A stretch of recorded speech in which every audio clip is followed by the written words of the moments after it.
சொல்லுங்கள் sir. Excuse me, காண்டம் கொடுங்க. காண்டம்?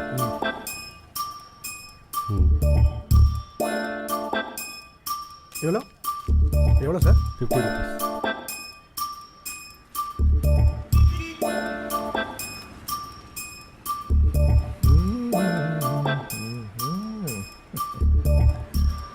Thank you sir. Welcome sir.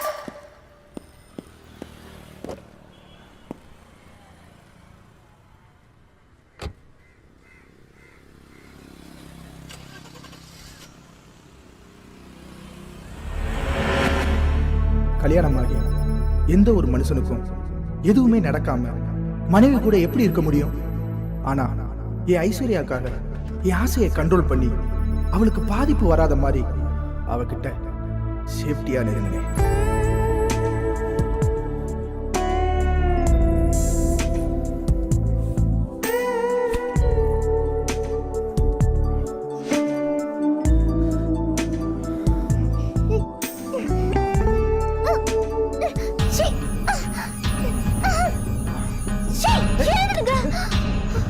கொஞ்சம் கூட புரிஞ்சுக்காம மறுபடியும் ஏன் இப்படி டிஸ்டர்ப் பண்றீங்க? ஐஸ், உனக்கு எதுவும் அஃபெக்ட் இல்லை. நான் சேஃப்டியா தான் வந்திருக்கேன். இதனால உன் அழகு பாதிக்காது, கவலைப்படாத. அசிங்கமானதெல்லாம் யூஸ் பண்ணி வேண்டாம், விடுங்க. அதெல்லாம் ஒண்ணாகாது, நீ சைலண்டா இரு.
அக்கௌண்ட்லாம் சரி பாருங்க.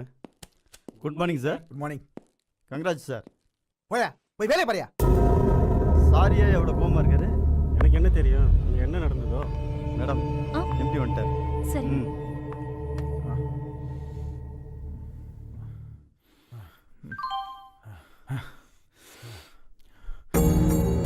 இல்ல, இப்பவே குழந்தை பெத்துக்கிட்டேன்னா என் அழகெல்லாம் போயிடும்.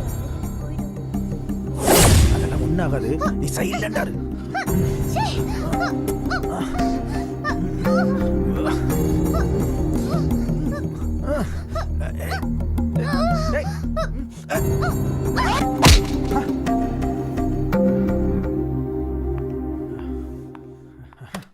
Good morning sir. வாரியோ, யார் நீ?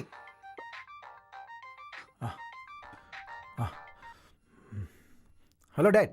கௌதம், நான் டாடி பேசுறப்பா. சொல்லுங்க டாடி. நீ ஹனிமூன் போனப்போ உனக்கு ஒரு செக்ரட்டரி நியமிச்சேன்ப்பா. ரொம்ப பிரில்லியண்டான கேர்ள்பா. நம்ம கம்பெனிக்கு ரொம்ப யூஸ்ஃபுல்லா இருப்பா. சுவேதான்னு பேரு. எம்காம் படிச்சிருக்கா. Okay daddy. உனக்கு நல்ல ஹெல்ப்ஃபுல்லா இருப்பாப்பா. ஹனிமூன்ல பிஸியா இருப்பேன்னு உனக்கு செக்ரட்டரி நியமிச்சேன். பாத்துக்கோ. Okay daddy. போன் வச்சிரவா? வச்சிருங்க. Sir. You Swetha? Yes sir. M Com படிச்சிருக்கீங்க. Yes, sir. உங்களை பத்தி எல்லா டீடைலும் டாடி சொல்லியிருக்காரு. அப்படியா? சொல்லுங்க.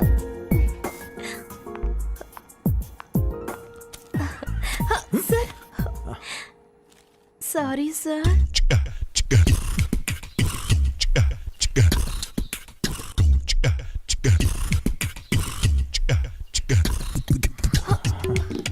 Sorry sir. ரொம்ப sorry sir. Okay, all right. Sir, இதுல ஒண்ணு, அப்புறம் இதுல ஒரு கையெழுத்து போடுங்க.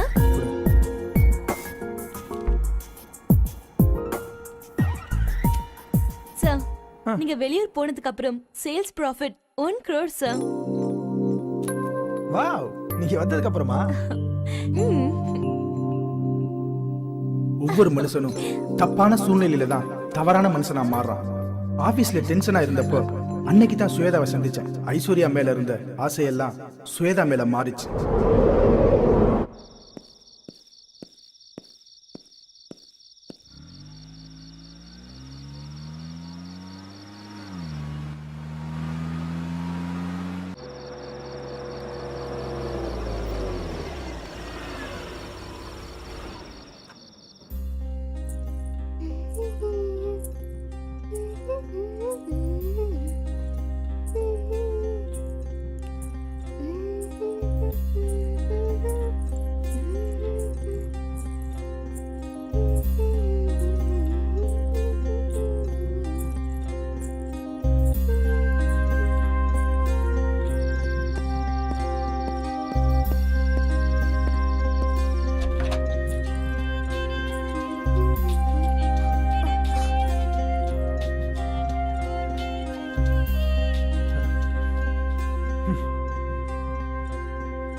எப்படி எனக்கு செட் ஆகலையோ அது மாதிரி தான் அந்த டிஃபனும்.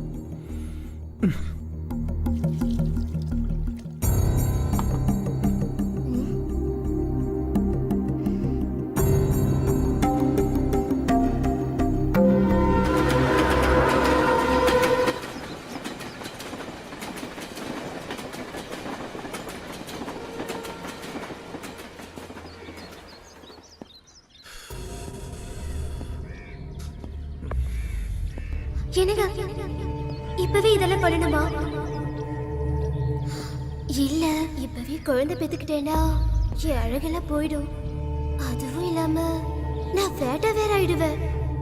ஏன்னா என் ஃப்ரெண்ட்ஸுங்கெல்லாம் அப்படிதான் ஆயிட்டாங்க. அதனால இந்த விஷயத்தை கொஞ்சம் தள்ளி போடலாமா? ஐஸ்வர்யாவை இதுக்கு மேலேயும் கன்வின்ஸ் பண்ண முடியாம தவிச்சுக்கிட்டு இருந்தேன். அவ சொன்ன வார்த்தைகள் எல்லாம் மறக்க முடியாம மீண்டும் மீண்டும் என் ஞாபகத்துக்கு வந்துச்சு. நான் தான் சொல்றேன்ல, கொஞ்சம் புரிஞ்சுக்கோங்க. என்ன எவ்வளவு நேரமா எம்டி வரல? மீட்டிங் வர டைம் ஆயிடுச்சு.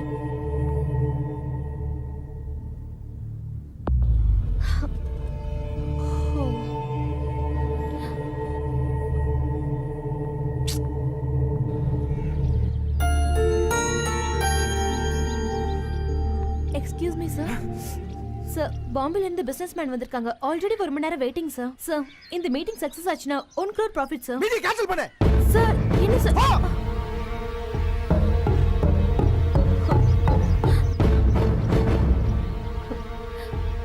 இந்த மீட்டிங்கை நீங்க தான் ஏற்பாடு பண்ணீங்க. இப்போ நீங்களே கேன்சல் பண்ண சொல்றீங்க. என்ன சார் ப்ராப்ளம்? சார், உங்க பர்சனலா இருந்தா கேட்டதுக்கு மன்னிச்சிருங்க. அதைத்தான் எப்படி உன்கிட்ட சொல்றதுன்னு.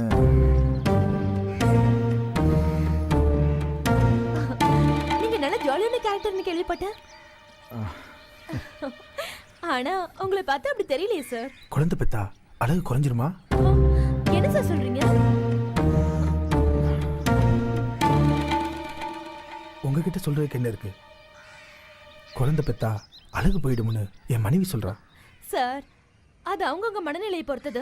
இது பெரிய பிரச்சனையே இல்லை சார். ஒரு நல்ல சைக்காட்ரிக் டாக்டரை பாருங்க, உங்க ப்ராப்ளம் சால்வ் ஆயிடும்.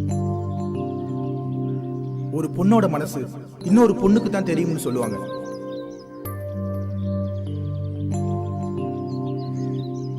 இந்த பிரச்சனைக்கு விடை தெரியணும்னு ஸ்வேதா கிட்ட எதை பத்தி யோசிக்காம உடனே கேட்டேன்.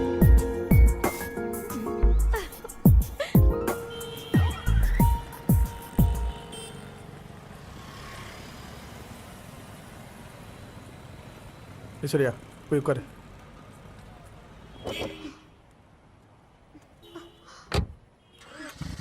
டிரைவர் வண்டி எடுப்பா.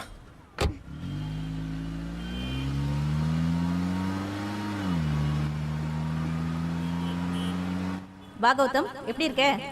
அம்மா அப்பாலாம் எப்படி இருக்காங்க? சாரி கௌதம், உன் கல்யாணத்துக்கு வர முடியல. ஒரு ஆப்ரேஷன் விஷயமா அமெரிக்கா போயிருந்தேன். அப்புறம் சொல்லு. அது வந்து டாக்டர், என் ஒய்ஃபை நைட் அப்ரோச் பண்ணும்போது ஏதேதோ காரணம் சொல்லி தட்டி கழிக்கிறா. அதுவும் இல்லாமல் அழகு குறைஞ்சிடும், ஃபேட் ஆயிடுவேன்னு ஃபீல் பண்ணுறா. டாக்டர், எங்களுக்குள்ள அது அது நடக்கவே இல்லை டாக்டர். உன் ஒய்ஃப் வந்திருக்காளா? அவள்கிட்ட நான் ஒரு 5 நிமிஷம் தனியாக பேசுகிறேன், அவளை வர சொல்லு. இல்லை டாக்டர், நான் எவ்வளோ எடுத்து சொல்லிட்டேன், அவள் கேட்க மாட்டேங்கிறா. நீங்கள் கொஞ்சம் எடுத்து சொன்னீங்கன்னா எங்கள் குடும்ப வாழ்க்கை சந்தோஷமாக இருக்கும். Gautam, no problem Gautam. உன் ஒய்ஃபை வர சொல்லு, நான் பேசி பார்க்குறேன்.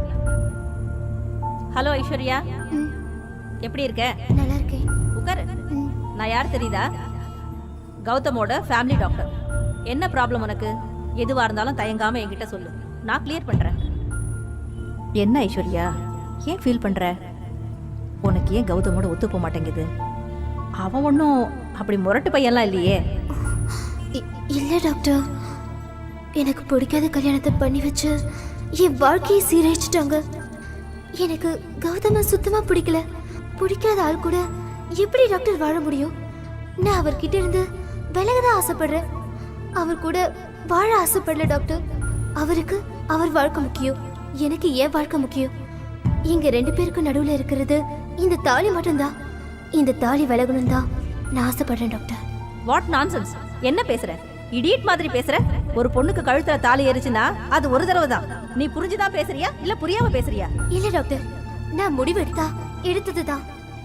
இவர் விட்டு எப்ப விலகுறேனோ அதுதான் என் வாழ்க்கையில எடுத்த சந்தோஷமான முடிவு. சோ இதான் உன்னோட ப்ராப்ளம் இல்லையா? ஐஸ்வர்யா, எல்லாருக்கும் வாழ்க்கை நினைச்சபடியே அமையறது இல்ல. அப்படி அமைஞ்சிட்டா அது கடவுள் செயல். கௌதம், உன் ஒய்ஃப் கிட்ட நான் பேசி பார்த்துட்டேன். அவளால 4-5 குழந்தை பெத்துக்க முடியும். பட் அவளுக்கு ஃபர்ஸ்ட் ஃபீலிங் உன்கிட்ட அவ ஷைனஸா ஃபீல் பண்றா. அவளை நீ பக்குவமா ஹேண்டில் பண்ணினா போக போக சரியாயிடுவா. So nothing to worry, feel பண்ணாத கௌதம். எல்லா பெண்களுக்கும் வர்ற அந்த ஃபர்ஸ்ட் நைட் தயக்கம் தான். சின்ன பொண்ணு இல்லையா, போக போக நீ தான் அவளுக்கு எல்லாம் பக்குவமா எடுத்து சொல்லணும் கௌதம். ஓகேவா? Okay doctor. டாக்டர் என்ன சொன்னாங்க? ஒன்னு சொல்லல.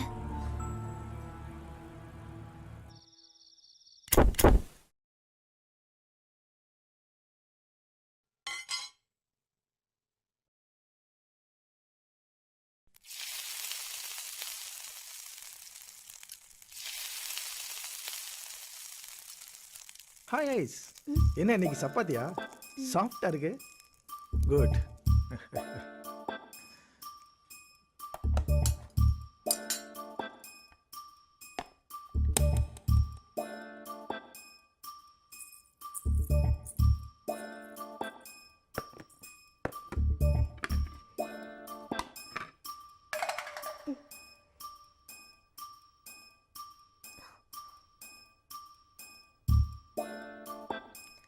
ஏய், நான் ஆபீஸ்ல இருந்து எதுக்கு சீக்கிரம் வந்துக்கேன் தெரியுமா?